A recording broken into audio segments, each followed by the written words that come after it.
और जैसे हमने वायरल रील की शुरू में बात करी थी, तो जब आपका रील जब वायरल हुआ, तो अगर हम देखें तो लोग ज्यादातर लाइक्स और कमेंट्स और उस पे आके अटक जाते हैं कि हाँ इतने आ गए हैं तो हम खुश हैं उसमें। लेकिन अगर हम मॉनेटरी टर्म्स में देखें तो आपको उससे कितना फायदा हुआ? यस, मेरा इसमें इतना फ़ायदा होता है कि जब हम मॉनिटर करते हैं कि हाँ कैसे क्या चल रहा है, तो ऑटोमेटिक जब अब जैसे दूसरा कंटेंट वायरल होता है तो वो सिर्फ लाइक्स और कमेंट्स आते हैं, लेकिन जब हमारा लाइक्स और जैसे हमारे जो लाइक्स और कमेंट आते हैं वो ये एक ऑर्डर में चेंज हो जाते हैं। ओके। क्योंकि वो जो रील देखता है, हमारा कंटेंट देखता है, तो वो देखता है हाँ रीडिज़ाइन हो रहा है। तो हर कोई बिजनेस लेके बैठा हुआ है। सही बात। बिजनेस तो हर एक कमाई, मतलब क्या कहते हैं, बिजनेस तो सभी के पास रहता ही है। हाँ हाँ। तो उन बस वो रील देखते हैं तो उनको भी पता चल जाता है कि हाँ हमारे प्रोडक्ट में शायद ऐसा कुछ कमी रह गया डिज़ाइन में जो ये पूरा कर सकते हैं।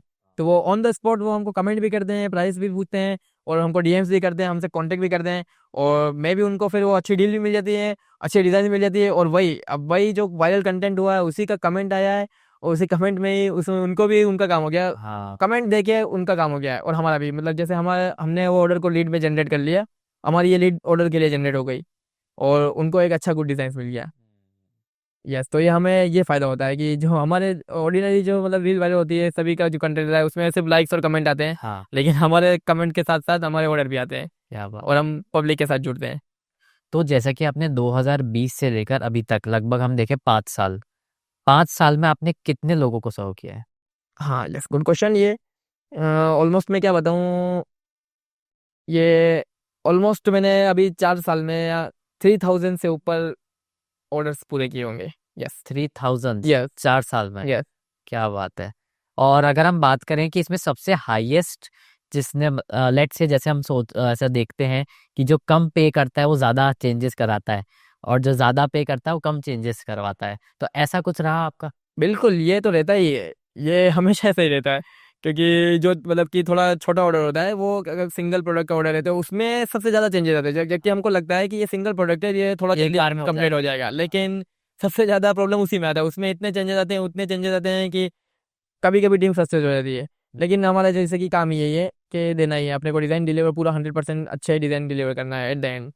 एंड जो हाई पे क्लाइंट होते हैं, जैसे कि वो जिनको नॉलेज होता है, जो पहले से ही उनको नॉलेज रहता है कि हाँ उनका ब्रांड, जो जिसके पास विजन होता है एक अच्छा, जो ब्रांड बनाना चाहता है काफ़ी में, कि हाँ ये हमको एक अच्छा ब्रांड बनाना है, तो वो इतना ज़्यादा चेंजेस नहीं करवाते हैं, क्योंकि उनको पहली बार में पता चल जाता है कि हाँ ये हमारा डिज़ाइन किस तरह जा रहा है। मैक्सिमम वो 1 या 2 से 3, बस उससे ज़्यादा चेंज नहीं करवाएंगे। और कभी कभी तो कितने क्लाइंट्स ऐसे हैं जो मेरे डायरेक्ट वन शॉट में क्लियर हो जाते हैं। बस यही होता है, बस वो क्लाइंट और डिजाइनर्स के बीच एक अच्छा कम्युनिकेशन होना जरूरी है, और एक अच्छा बॉन्डिंग होना जरूरी है, तो उससे आपको पता चल जाता है कि ये किस तरह से जा रहा है। तो जैसे कि आपने इतने 3000 क्लाइंट्स को डिलीवर किया है, अब मैं आपसे थोड़ा सा जानना चाहूंगा अबाउट द लोगो थिंग। जब भी आप लोगो बनाते हो तो उसमें काफी सारे एलिमेंट्स होते हैं, तो थोड़ा उसके बारे में बताइए। ओके, जैसे कि मैं बताना चाहूँगा कि लोगों के लिए जब हमारे पास जब अप्रोच होती है, डील होती है, फिर उसके बाद जैसे हम बता रहे हैं इसको कि हाँ अब नेक्स्ट प्रोसेस कैसे लेना है, मैं आपको प्रोसेस बताता हूँ लोगों का। हाँ। कि लोगो ऐसे ही नहीं बन जाता है कि आपने कुछ भी नेट से उठाया, ये लगा दिया, एलिमेंट्स लगा दिया। आप देखते होंगे कुछ भी, कैसे जो मतलब जो बेसिक डिजाइनर होते हैं, हाँ। वो आपको कुछ भी गूगल से उठाएंगे और लगा के दे देंगे, लेकिन सही नहीं, बात। ये बिल्कुल गलत प्रोसेस रहता है। हम चार्ज इसी का करते हैं, हमारा चार्ज ये इसी का रहता है कि जिस तरह से प्रोसेस शुरू करते हैं, सबसे पहले हम उस ब्रांड का हम क्वेश्चनर्स उनको क्लाइंट को सेंड करते हैं, वो फिल करके भेजते हैं, उनकी सारी रिक्वायरमेंट्स हमको पता चल जाती है। फिर हम उसके ऊपर एक अच्छी से स्टडी करते हैं, हाँ इनका क्या क्या जा रहा है, इनका हाईलाइटेड पॉइंट क्या है, इनका क्या है टारगेट ऑडियंस, क्या है इनकी, इनका नीश क्या है, वो सारा प्रोडक्ट क्या है इसका, उसके बारे में हम रिसर्च करते हैं। पूरा कंप्लीट रिसर्च होने के बाद फिर हम स्केच प्रोसेस के ऊपर आते हैं। स्केच प्रोसेस में भी काफ़ी स्केचेस बनते हैं, काफ़ी एरर्स आते हैं, काफ़ी होता है, लेकिन फिर हमको भी एक लगता है कि हाँ ये एक अच्छा स्केच, 2-3 ऑप्शन हम उसमें सेलेक्ट कर लेते हैं, क्लाइंट से भी अप्रूवल लेते हैं कि हाँ ये इस तरह से हम जाने वाले हैं नेक्स्ट प्रोसेस पे। और उसके बाद फिर हम उसको डिजिटल लेके आते हैं। फिर आता है कलर का भी, आता है कलर का भी रोल चलता है। मेन तो आपका डिजाइन में यही रहता है, मैं बताना चाहूँगा कि कलर और टाइपोग्राफी, ये दो सिलेक्शन अगर किसी के अच्छे हैं तो वो एक अच्छा क्वालिटी डिजाइनर बन सकता है, एक अच्छी तरह से क्लाइंट को डिलीवर कर सकता है। क्योंकि इंपॉर्टेंट चीज़ ये रहती है कि colour selection and typography selection, वो आपका बेस्ट, फॉन्ट सिलेक्शन आपका बेस्ट होना चाहिए, तभी वो आपका एक लोगो एक बेहतरीन तरीके से दिखेगा।